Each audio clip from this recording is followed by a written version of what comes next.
Bonjour, j'espère que vous allez bien et que vous êtes en bonne santé. On continue la correction du CNC 2022 pour la filière MP. On est arrivé à la partie statique. Donc, on considère le système en équilibre dans la position de la figure 9 de la page 8, juste à côté. On considère caractérisé par OE égale à moins LE Z0.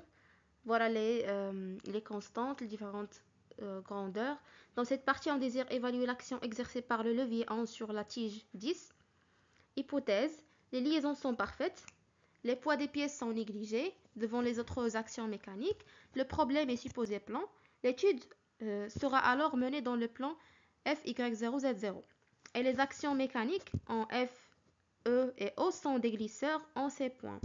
L'action de 12 sur 11 est modélisable par un glisseur au point I de résultante R 12 sur 11 égale à RZ0. R est un effort connu. Question 22. En isolant 9 plus 10, déduire la droite de l'action de la résultante de 11 sur 10. Donc, voilà le graphe de liaison qui a déjà été élaboré lors des questions précédentes. Donc, on a dit qu'il faut isoler le solide 9 plus 10. Donc, on a le système 9 plus 10 est soumis à deux actions. L'action du 0 à travers le pivot d'axe OX0 et l'action de 11 à travers le pivot EX0. Donc, le 0 applique une force de résultante 0 sur 9 appliquée en haut et le 11, il applique une résultante 11 sur E sur 10 appliquée en E. Et donc, on applique le théorème de la résultante statique. On a donc R de 0 sur 9 en haut plus R de 11 sur 10 égale à 0. Puisque on a le système est soumis à deux glisseurs, alors les deux résultantes ont la même direction et elles ont la même résultante. Elles sont de sens opposé, même résultante, sens opposé et même droite ou ligne d'action. On a l'action de 0 sur 9 agit en haut et l'action de 11 sur 10 agit en E. Donc, la droite d'action de 11 sur 10 et de 0 sur 9 est OE.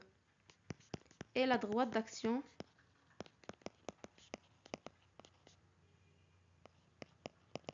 des deux résultantes.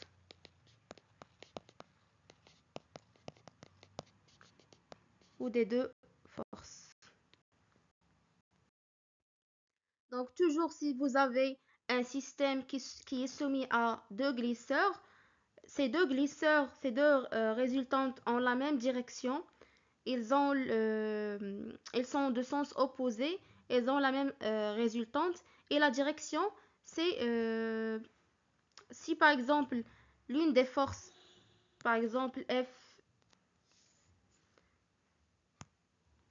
la première résultante est appliquée en A1 et la deuxième résultante en A2, alors la direction de ces deux résultantes, c'est A1, A2. Voilà. On passe à la question 23. En isolant 11 et par application du théorème du moment statique au point F, déterminer la résultante, la norme de la résultante de 10 sur 11, norme de la résultante de 10 sur 11 en fonction de l'effort R et des autres données. Donc, on va isoler le 11. Donc, il y a déjà l'indication. On isole le 11 et on applique le théorème du moment statique.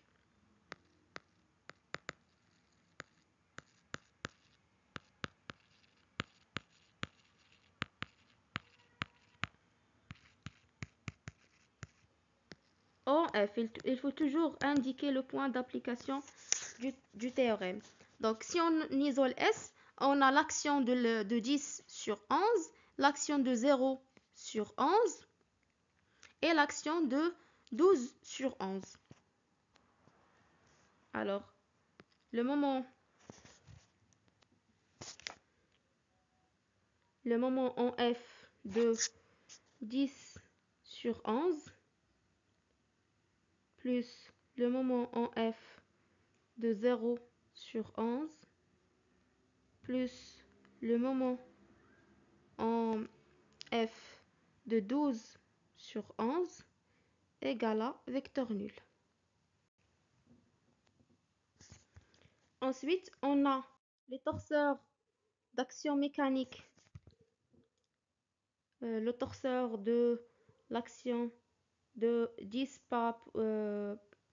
sur 11 en F égale à X, on va le nommer X1, Y1, Z1, 0, M1, N1 en F dans la base B0. Puisqu'on parle que l'étude est menée dans le plan F, Y0, Z0, donc les deux rotations suivant Y0 et Y0 sont supprimées. On remplace ça par 0. Et la translation suivant X est supprimée, donc on remplace ça par 0. Donc le torseur devient Y1, Z1. Donc, le moment en F de l'action de 10 sur 11 égale à vecteur nul. La même chose pour le torseur de 0. Pardon, je parle ça de 0 sur 11. La même chose pour le torseur de 0 sur 10 sur 11 en F. Donc, on a X2, Y2, Z2, 0, puisque c'est une liaison pivot, et M2, N2 en E. On travaille dans le plan F, Y0, Z0, donc les deux liaisons dans les autres la translation suivant X0 est supprimée et les deux rotations suivant Y0 et Z0 sont supprimées. Donc, le moment en F de 10 sur 11 égale à le moment en E de 10 sur 11 plus FE vectoriel les forces. Je vais libérer un peu d'espace.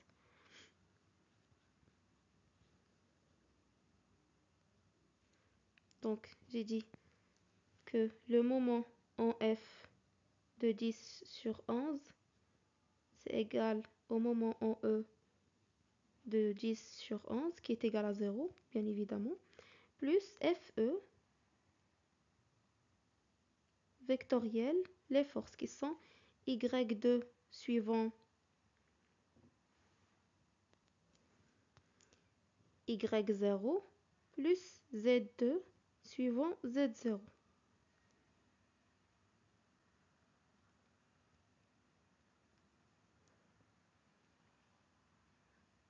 Ok. Et on a dit que la résultante de 11 sur 10, elle est suivant OE. Et OE, elle est suivant Z0. Donc, Y2 est nul. Il reste que Z2. Et on a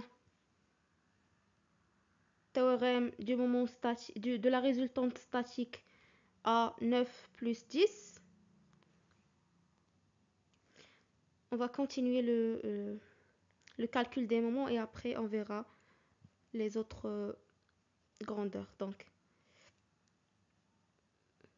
on remplace, donc ça donne, on a EF ou bien FE, c'est L11 suivant Y11, vectoriel, Z2 suivant Z0.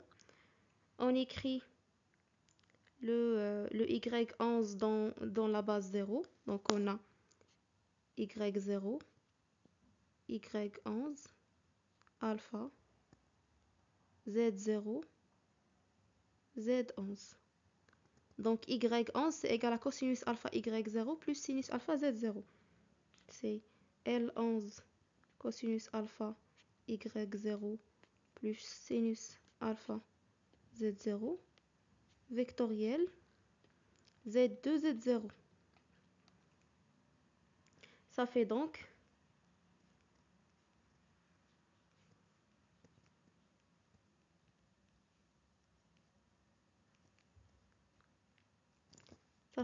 L11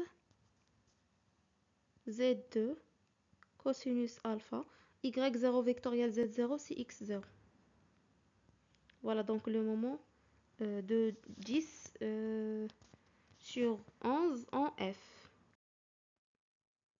Et on a le torseur d'action mécanique de 12 sur 11 en I et s'écrit sous la forme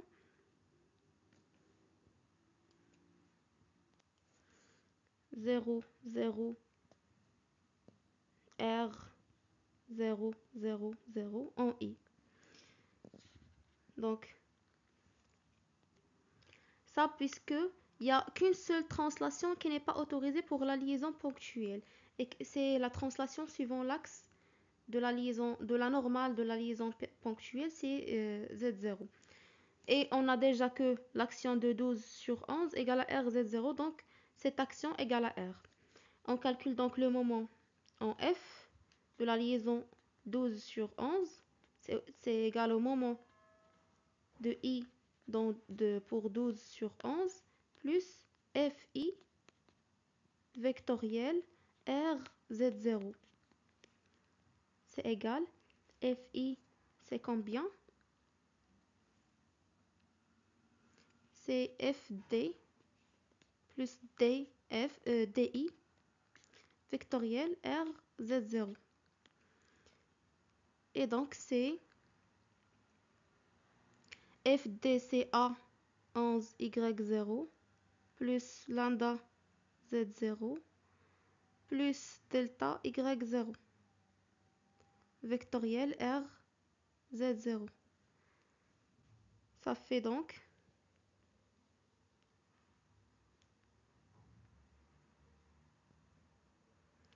le moment en F de 12 par rapport de 12 sur 11 égale A11 plus delta vectoriel RZ0, c'est A11 plus delta fois R X0 fois R X0. Et Z0 vectoriel Z0, c'est 0. Donc, voilà le résultat. Donc, on va appliquer le théorème du moment statique. Donc, on aura A11 plus delta R plus, on a trouvé combien? Plus R 10 sur 11. On a dit que l'action de R 11 sur 10 ou 10 sur 11 est suivant R0 et suivant Z0. Donc, la résultante est égale à R10 11 fois L11 fois cosinus alpha égale à 0. Donc, R10 sur 11 en valeur absolue, c'est moins, ou bien c'est A11 plus delta R sur L11 cosinus alpha.